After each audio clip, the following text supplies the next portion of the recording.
Você sabe o que são personalidades pretas? Se sim, quem são as principais? Quais foram as suas ações e que marco deixaram na sociedade?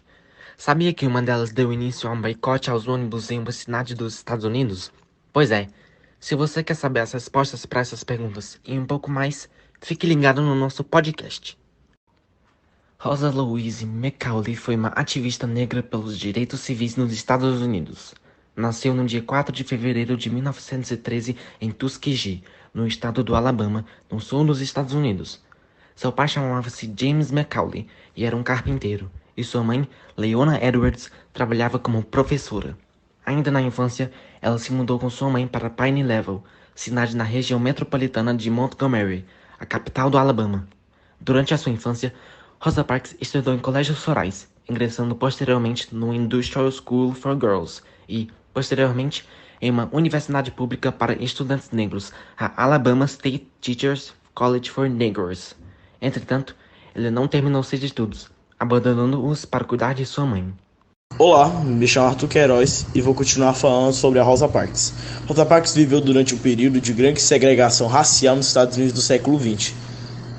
Durante a infância, ela já presenciava a segregação racial existente no sul dos Estados Unidos, uma vez que para ir ao colégio, ela não podia pegar os ônibus escolares, pois eles eram dedicados exclusivamente para os estudantes brancos.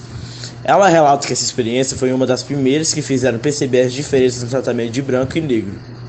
Ao longo da sua juventude, ela foi acumulando outras más experiências causadas pelo racismo. Ao se casar com Raymond Parks, Rosa Parks foi introduzida no National Association for the Advancement of Colored People, onde apoiou e lutou pelos direitos civis dos negros. Rosa Parks ficou famosa em 1º de dezembro de 1955, por ter se recusado frontalmente a ceder o seu lugar no ônibus a um homem branco, tornando-se o estopim do movimento que foi denominado boicote aos ônibus de Montgomery, e posteriormente viria a marcar o início da luta antissegregacionista nos Estados Unidos. Luiz Gonzaga Pinto da Gama nasceu na cidade de Salvador em 21 de junho de 1830 e morreu em 24 de agosto de 1882 em São Paulo.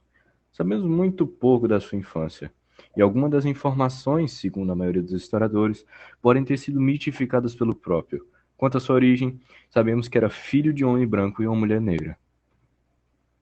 Luiz Gama viveu a maior parte da sua vida no Segundo Reinado, período em que a escravidão estava presente no Brasil.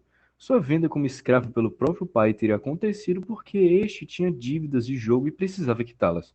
A escravização de Luiz Gama era ilegal, mas ainda assim ele foi vendido e transportado de barco para o Rio de Janeiro. Na capital, ele teria trabalhado em uma loja de velas.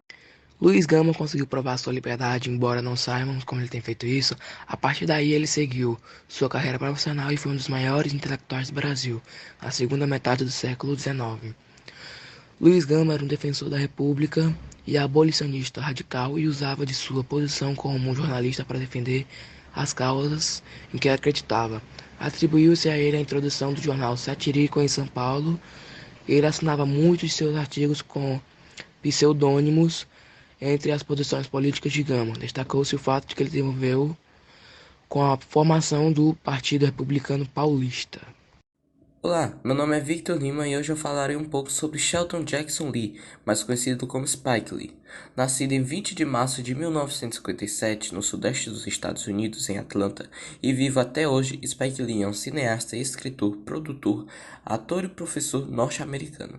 Ao longo de sua vida, Spike Lee recebeu 4 troféus do Oscar, sendo eles o Oscar honrário por se tornar uma inspiração a jovens cineastas, o de melhor roteiro adaptado no filme BlacKkKlansman, o de melhor documentário no filme For Little Girls e o de melhor argumento original do filme Do the Right Thing. Atualmente, Spike vive em Brooklyn.